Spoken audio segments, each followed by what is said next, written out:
mokesčių inspekcija. Iš jos jie gauna visus pinigus.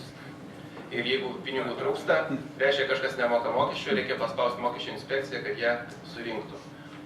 Na, sakykime, vis dėlto savivaldybėje mes turime žinoti iš tikrųjų, kas yra tie tikrieji mokesčių mokėtojai, turėti sąrašą, kas tie yra didieji, mažieji, kokią įtaką turi ekonomika arba tam tikrų politikų sprendimai tų mokesčių mokėjimo dydžių.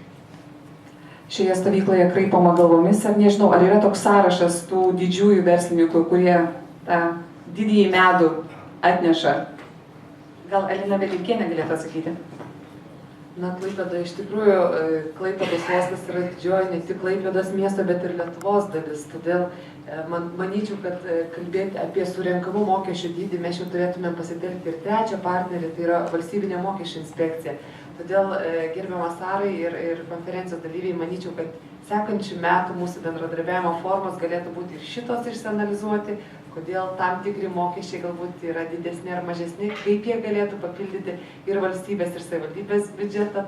Tai manau, kad čia klausimas ir darbas ateičiai. Aš noriu pasakyti, kad mokesčių verslas savivaldybei nemoka. Pagal Lietuvos Respublikos biudžeto sandaros įstatymą savivaldybei kliūva, dėja iš įmonių jokių mokesčių nekliūva. Kliūva tik tai fizinių asmenų pajamų mokesčius ir tai ne visas, ir tai yra dalis. Tai minutėlę. Minutėlę pabaigsiu. Ar galima? Minutėlę pabaigsiu. Tai šitoj vietoj yra taip. Vėlgi vertinti, kad įmonės fizinių asmenų pajamų mokestis sumokamas į savivaldybės biudžetą dalis yra įmonių mokesčiai. Tai nėra tiesa, nes tie pinigai yra žmonių uždirbti pinigai. Jie yra nei valstybės, nei verslo. Tai yra žmonių uždirbti krūvinu prakaitu ir jie mažus atlyginimus gauna, jūs jiem mokat mažus atlyginimus, kai ten sakėte šitos dalykus. O iš tikrųjų girdžiu replikas žavių damų, kad savivaldybė išties gauna žemės mokesčių ir nekilnojamo turto mokesčių. Tai aš jau minėjau, kad mes galėtumėm imti šiandieną Klaipėdos savivaldybė 4% žemės nuomos mokesčio, o dabar pasakykite, kiek jūs mokate žemės nuomos mokesčių. Mes mažiausiai 2, o tai ir 3%, o tai ir 3,9% darome lengvatą verslui šitoje vietoje. Bet šitų mokesčių negavęs miesto biudžetas skurdina šitaip tas pačias mokyklas, darželius, į kuriuos vedate jūs savo vaikučius ir mes kartu vedame. Taip, be abejonės, tačiau kai kuriam segmentui mes matyti artimiausių laikų taikysime. Bet štai ir priėmė prie mūsų tikslo dialogo. Labai sveikino auditoriją. Donatas Botyrius norėtų irgi klausimą, prašau. Aš norėčiau paklausti, Aro, gal jūs pavyzdžiais galite palyginti Klaipėdos miesto skirimą smulkios verslo skatinimo ir kitų miestų respublikos, kaip mes tam kontekste atrodome? Galėčiau truputį pateikti kaip pavyzdį, kad visi įsivaizduotume. Na, paimsiu vieną tik tai programą, tai yra jaunimo verslumo skatinimas. Vilniuje programa skiria 200 000 litų. Šitos programos sudėtinė dalis, jie visus pinigus skiria kartu dirbdami su visuomeninėm organizacijom ir pinigai visi nueina tiesiai verslo turnyro laimėtojai. Tai reiškia, kad 20 žmonių gauna 20 000 litų verslo pradžiai. Na, sakytumėt, Vilnius galite duoti ten daug pinigų ir panašiai. Šiemet Klaipėdos verslo turnyras taip pat buvo organizuojamas, kadangi jisai vyksta Kaune, Klaipėdoje ir Vilniuje. Ir čia buvo skiriamas 5 000 litų prizas. Vilniuje 10 po 20 000, o Klaipėdoje 5. Tai vat, kad įsivaizduotumėt, kas už to slypi. Vilniuje turnyrui buvo pateikta 700 verslo idėjų, kad gauti, laimėti šitos prizus.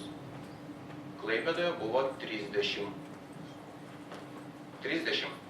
Ir jeigu sakysite, kad pinigai neturi jokios įtakos ir kad yra kažkokių tai nuostabesnių priemonių, vyko netgi taip, kad klaipėdiečiai važiavo į Vilnių dalyvauti konkurse. Jauni verslininkai, pradedantys su savo idėjom, norėdami pasitikrinti, važiavo į Vilnių dalyvauti konkursą. Bet yra viena sąlyga. Jeigu norite gauti šitos pinigus, turite atsidaryti Vilniuje kompaniją ir pinigai bus pervedami į įmonės sąskaitą, kur metų gale turėsite už tos pinigus atsiskaityti. Taip kad, sakyti, kad pinigai neturi įtakos arba kažkokios tai kitokios yra priemonės, aš būčiau linkęs trupučiuką suabejoti. Tai vat aš norėjau kaip pavyzdį pateikti, kokią įtaką. Tas jaunas žmogus atsidarys verslą ir uždirbs atlyginimą, kur tada Į savivaldybės biudžetą. Yra paskaičiuota, kad, sakykime, tie žmonės, kurie atsidaro įmonės per verslo turnyrus, iš jų išlieka, jeigu statistiškai išlieka ten tik tai keletą procentų įmonių atsidarius verslą. Po verslo turnyro, kada praeina pro visą eilę konsultantų, verslų išlieka žymiai daugiau. Praktiškai lieka 9 iš 10. Ir per, aš neprisimenu dabar pagal vilniečių paskaičiavimus, ar ne per 3 metus atsiperka tie pinigai, kurie mokesčių prasme sugrįžta į savivaldybės biudžetą, kurie buvo išleisti tam prizui steigti. Dėkojame Arui Mileškai. Aš įsidėmėjau vieną pranešimo tezę iš jūsų, kad sakėte, pinigai nėra svarbiausia, svarbiausia žmonės. Taip, pinigai tik priemonė. Tęskime mūsų forumą ir pakvieskime pranešimą skaityti Viešosios įstaigos Versli Lietuva, Verslumo departamento vyriausiąją projektų vadovę Laima Kalinauskienė. Jos pranešimo tema vadinasi taip, kaip įmonė Versli Lietuva gali padėti verslui.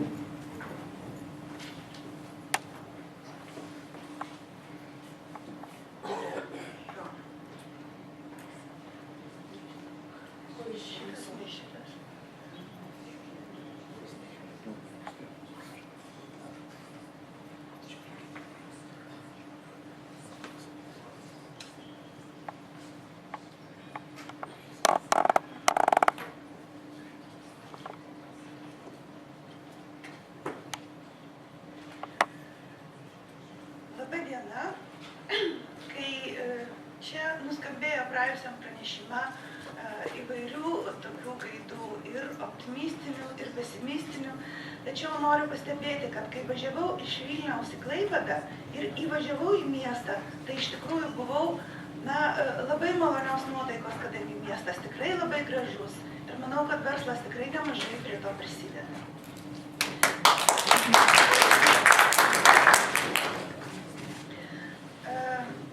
Jums praeitame pranešime pristatė Klaipėdos miesto smulkaus verslo rėmimo paramos priemonės. O aš pamėginsiu kitokias verslo paramos priemonės pristatyti tas, kurias mes šiuo metu galime pasiūlyti verslui.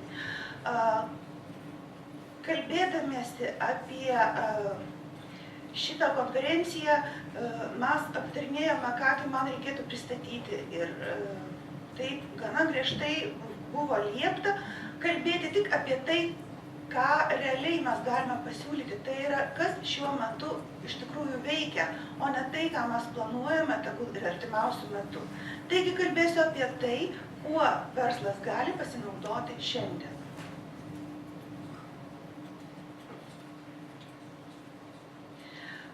Pirmiausiai, kas yra Versli Lietuva, nežinau, ar visi žino, ar visi girdėjo, nes kaip tokia Versli Lietuva egzistuoja 2 metai. Ji atsirado tada, kai iš buvusios LEPOS, Lietuvos ekonominės plėtros agentūros, buvo atskirta eksporto dalis ir įkurta Versli Lietuva. Šalia to Versliai Lietuvai buvo pavesta vykdyti dar vieną funkciją, tai yra verslumo skatinimą ir paramą verslui jo pačioje kelio pradžioje. Taigi dabar Versli Lietuva yra atsakinga už 2 funkcijų vykdymą - verslumo skatinimą, verslo pradžios rėmimą ir verslo plėtros skatinimą, kada remia eksportą, kada verslas jau išauga iš tų trumpų kelnaičių ir keliauja iš Lietuvos į didįjį pasaulį.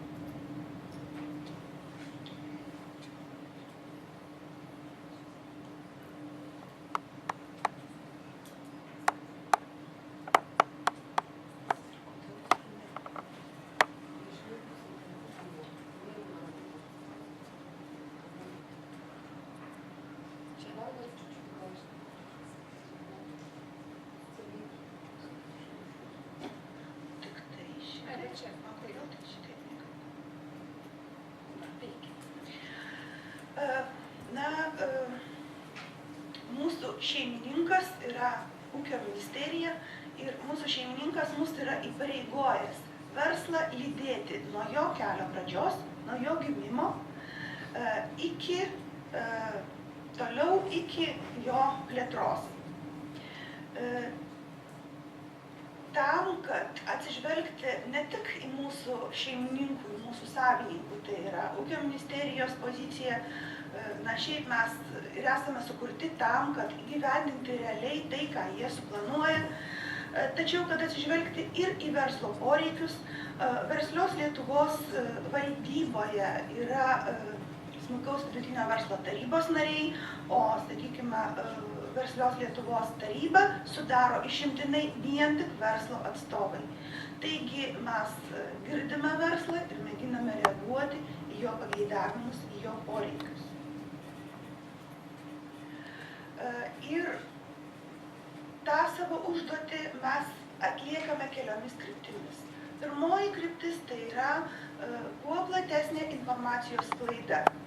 Aš žinau, ką tik nuskambėjo, kad vienas iš svarbiausių dalykų yra pinigai, tačiau tikrai ne vien tik pinigai, informacija ir žinios taip pat yra reikalingi.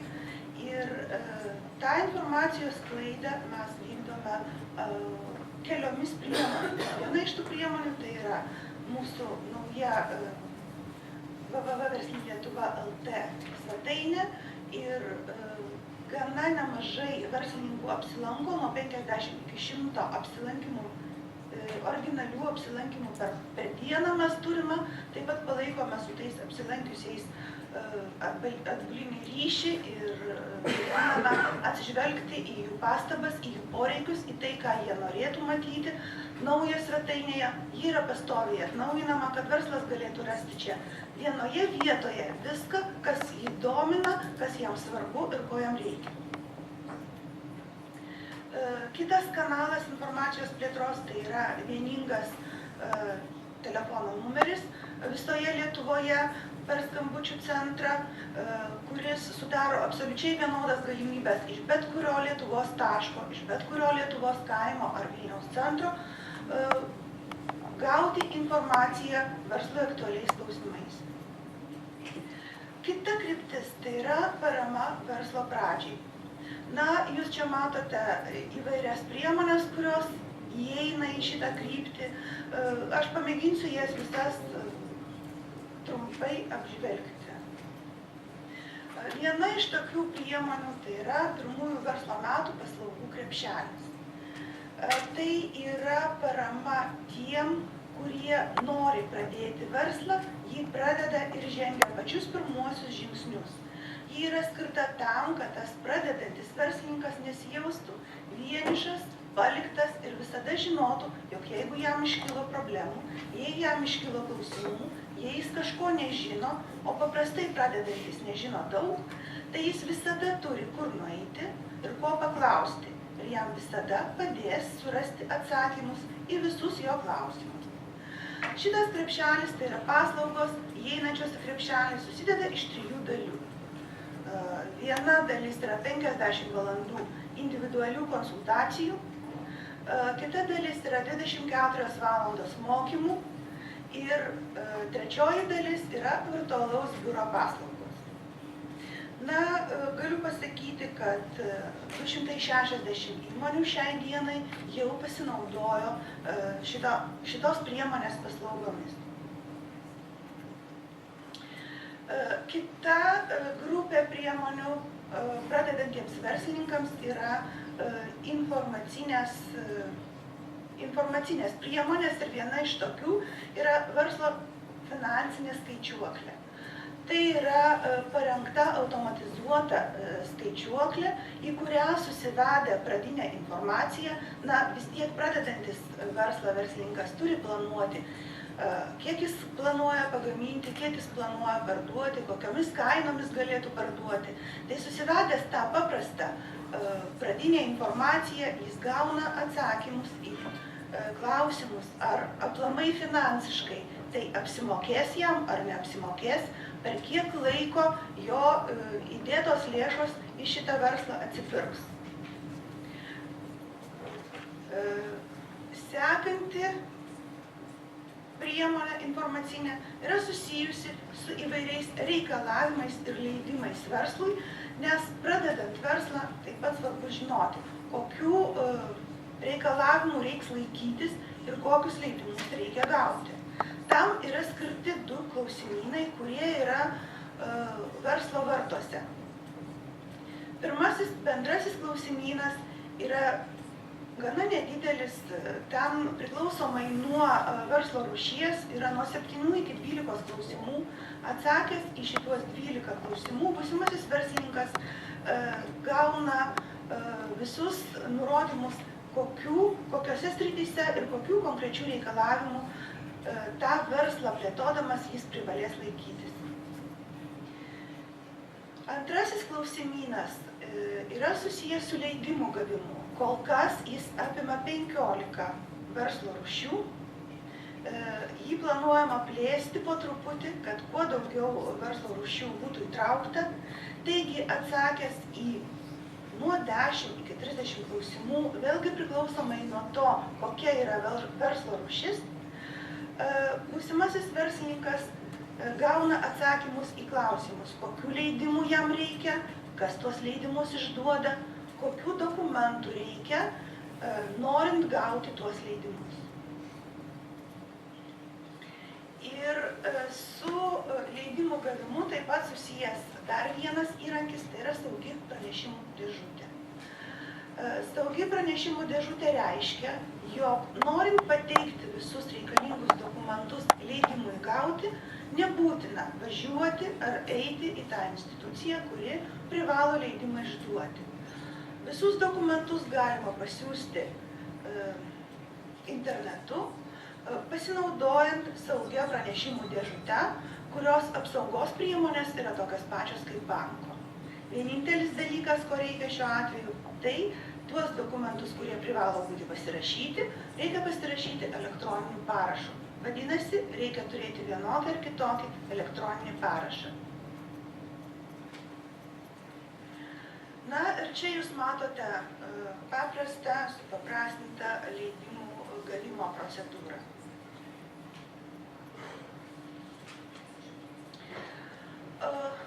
Sekanti kryptis yra parama verslo plėtrai. Vėlgi matote grupes priemonių, kurias galima pasiūlyti jau tam išaugusiam, truputį paaugusiam verslui, kuris veržiasi už Lietuvos ribų ir iš tikrųjų tai turėtų būti kiekvieno pradedančiojo verslo tikslas, kadangi Lietuvos rinka, kaip žinote, yra pakankamai maža bet kokiam verslui. Viena grupė paslaugų tai yra edukacinės paslaugos. Kada ruošiamasi vykti į parodas ar į verslo misijas, tai nemokamai yra rengiami seminarai, mokymai, priklausomai nuo to, kokios yra dalyvaujančių tose mokymuose žinios. Seminarai gali vykti pusę dienos, gali vykti ir 2 dienas, tam, kad optimaliai pasiruošti dalyvavimui parodoje ir gauti iš jos kuo didžiausią naudą. Taip pat seminarai apie užsienio rinkas.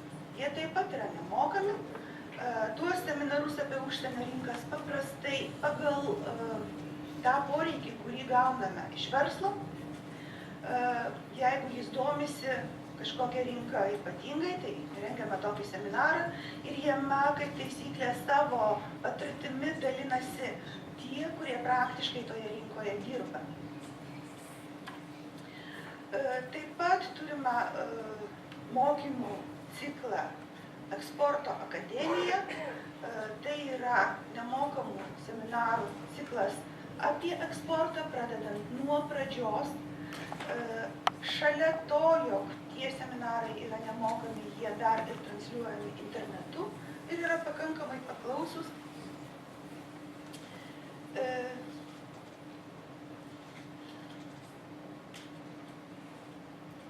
Pavyzdžiui, per šiuos metus mes turėjome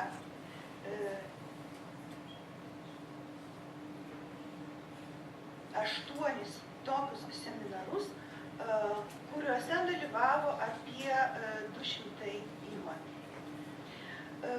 E-biblioteka tai yra visų seminarų medžiagos sudėtos vienoje vietoje mūsų svetainėje. Jeigu kas nespėjo, negalėjo sudalyvauti ar stebėti internetu transliacijos, gali ten visada rasti. Ir Intel-S Plus tai yra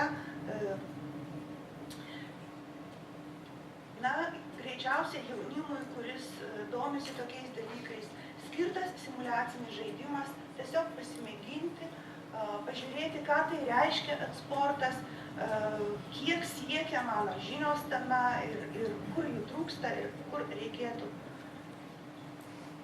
jas tobulinti. Analitinių paslaugų grupė tai yra rengiamos 3 tipų užsienio rinkų apžvalgos. Tos apžvalgos gali būti tiesiog šalies rinkos apžvalga, arba tos rinkos prekės apžvalga, arba sektoriaus apžvalga. Šitos paslaugos yra mokamos. Tačiau dalinai mokamos, nes jeigu įsigyti šitokias apžvalgas rinkoje, jos kainuotų 5-6 kartus brangiau, negu kainuoja įsigyti pas mus.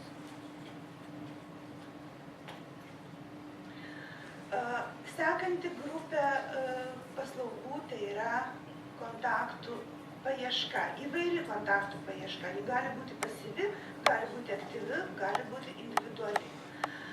Pasyvi kontaktų paieška tai tiesiog prisijungimas prie įvairių duomenų bazių. Ta prisijungimą reikia daryti pas mus, užsisakius iš anksto laiką, nemokamai, tiesiog užsirezervuoti laiką atvykti pas mus ir prisijungti, pavyzdžiui, prie Kompas duomenų bazės.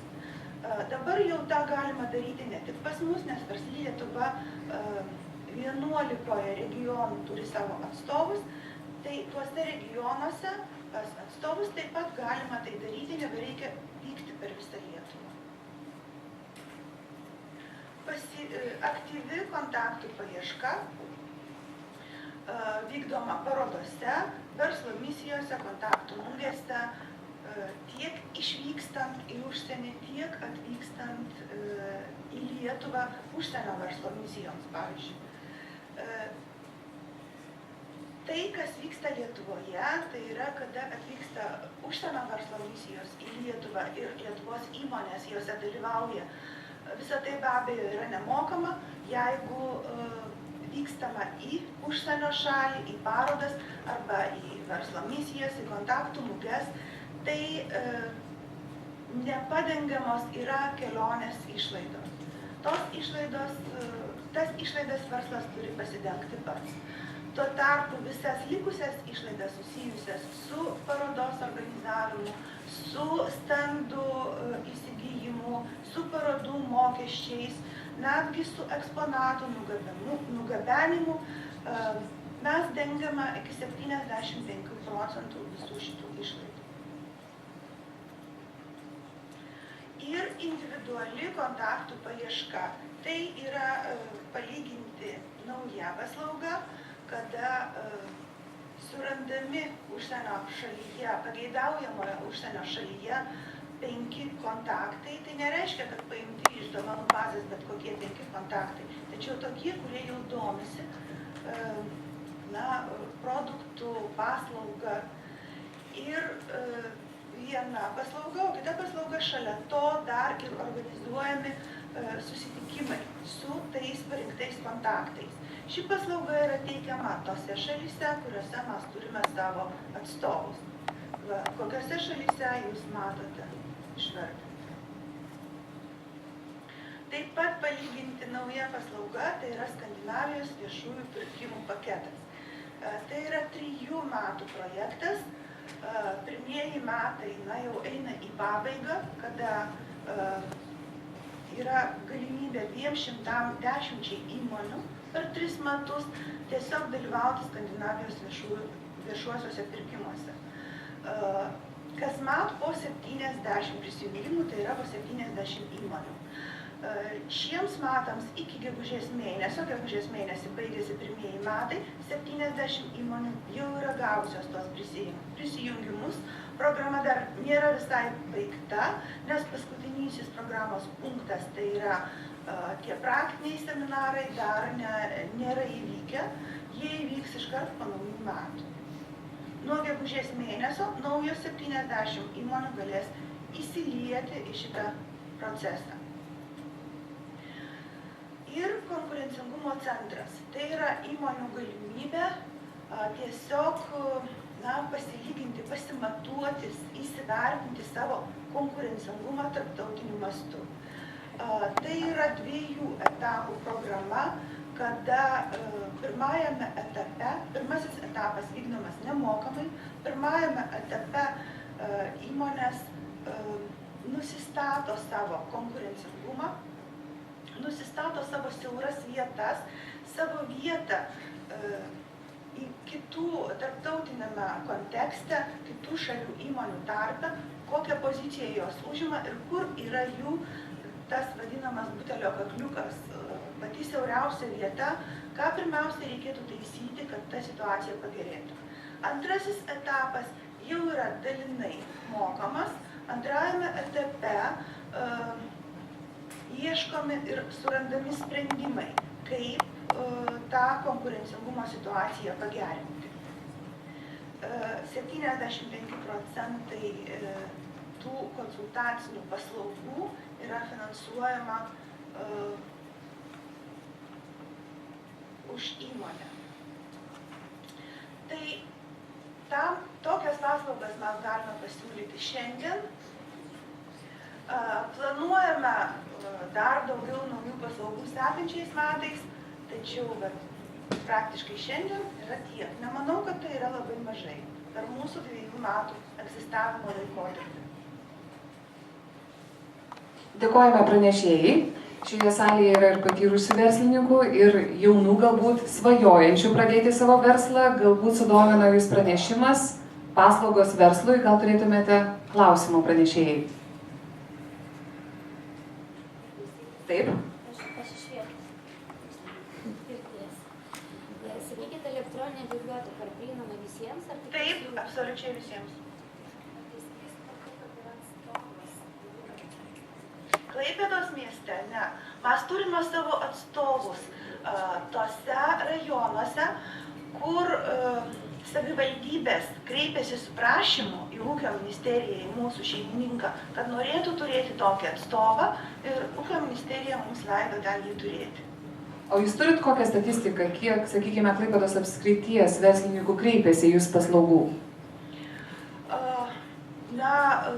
Klaipėdos apskrities verslas, kaip aš suprantu, turi savo kepą, į kurią paprastai kreipiasi. Aš galiu pasakyti, pasižiūrėjau šįryt prieš išvažiuodama, kiek, sakysime, vienos iš priemonių, aš sakiau, kad viena iš priemonių yra pirmųjų verslo metų paslaugų krepšeliai, tai kiek tokių krepšelių yra paėmę klaipėdiečiai. Įdomu. Taip, tuoj pamėginsiu surasti.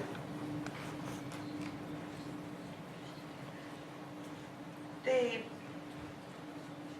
apie 60 krepšelių yra paėmę klaipėdiečiai. Kiek iš jų jau pradėjo, kiek iš jų jau įkūrė įmonių, dėja, tokios informacijos aš dar neturiu, ją gausiu tik po naujų metų, kada Klaipėdos ekonominės plėtros agentūra, kuri šiaip jau Klaipėdos regione turėtų konsultuoti tokius verslininkus, jeigu jie pageidauja konsultuotis Klaipėdoje, turėtų tą informaciją pateikti. Informaciją mes gauname kartą į ketvirtį ir ketvirtis kaip tik pasibaigs gruodžio paskutinę dieną. Dėkojame įmonės Versli Lietuva atstoviai Laimai Kalinauskiniai ir kviečiame kitą pranešėją iš Klaipėdos savivaldybės, smulkaus ir vidutinio verslo plėtros. Bus pranešimas apie Klaipėdos savivaldybės smulkaus verslo plėtros programą 2012 metams.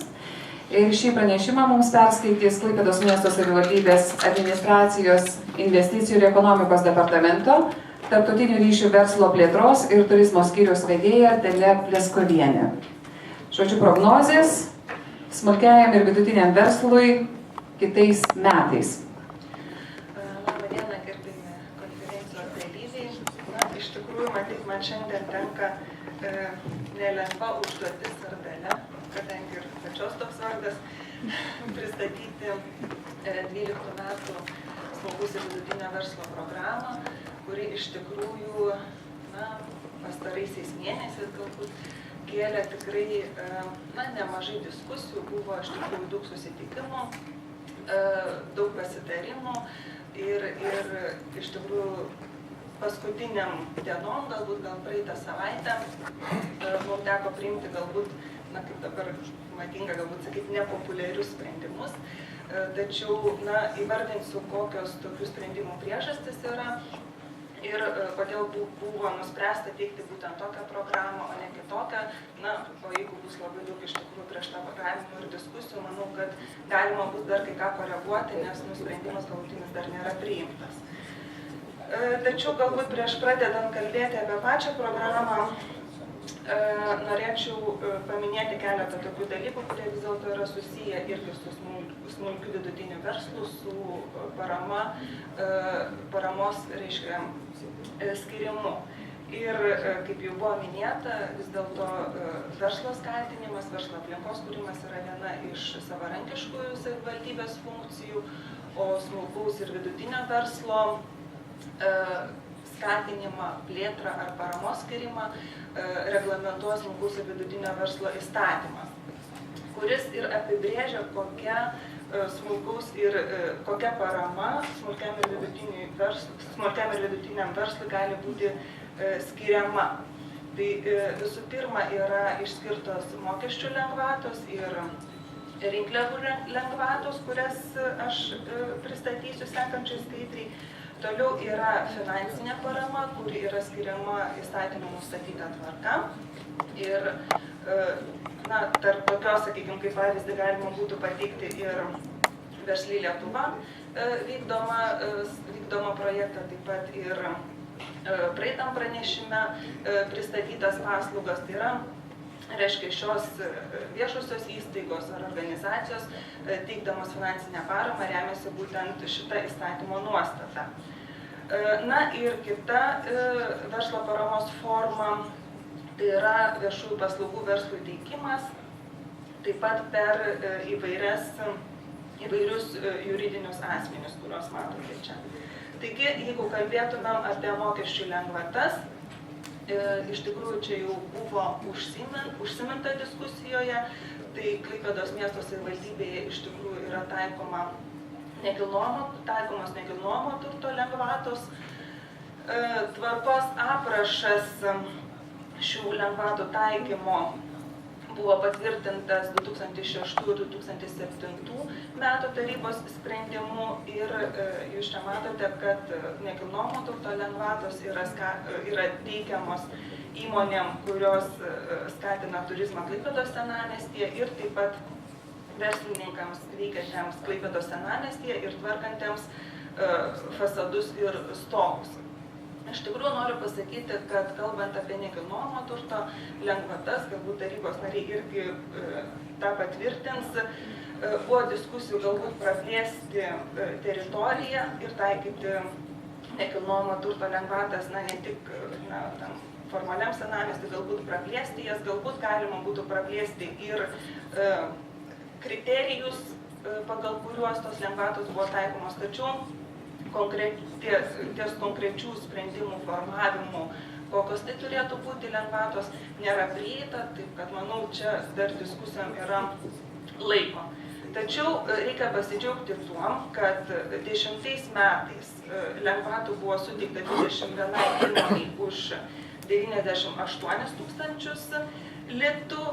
Ir ką tai reiškia? Tai reiškia, kad tiek pinigų savivaldybės biudžetas, na, negalim sakyti, neteko, bet tiek nebuvo surinkta, o 11 metais lengvatų buvo suteikta 30 įmonių už 171 tūkstantį ir tai yra 57% daugiau negu 10 metais. Tai rodo, kad iš tikrųjų didelė susidomėjimą šią lengvatą yra didelis ir tikrai nemažas kiekis įmonių veikiančių Klaipėdos senamiestyje šią lengvatą pasinaudoja. Toliau kita galimybė, sakykime, padėti verslui arba taikyti kažkokias lengvatas, tai yra fiksuotas pajamų mokestis. Fiksuotas pajamų mokestis yra nustatomas vadovaujantis Lietuvos gyventojų pajamų mokesčio įstatymu ir, reiškia, šis įstatymas nustato, reiškia, minimalų fiksuoto pajamų mokesčio dydį ir taryba jį tvirtina einamųjų metų gale, reiškia, sekantiem metam. Ir taip pat nustato lengvatas šiam, reiškia, mokesčiui, reiškia, verslo liudijimam įsigyti. Taigi, šių metų lapkričio 24 dieną buvo priimtas tarybos sprendimas ir, kaip matote, 12 metam didžiausias verslo mokestis yra nustatytas 1600 litų, yra dar keletas veiklos rūšių, kur yra 1500 litų, bet reikia paminėti tai, kad iš 110,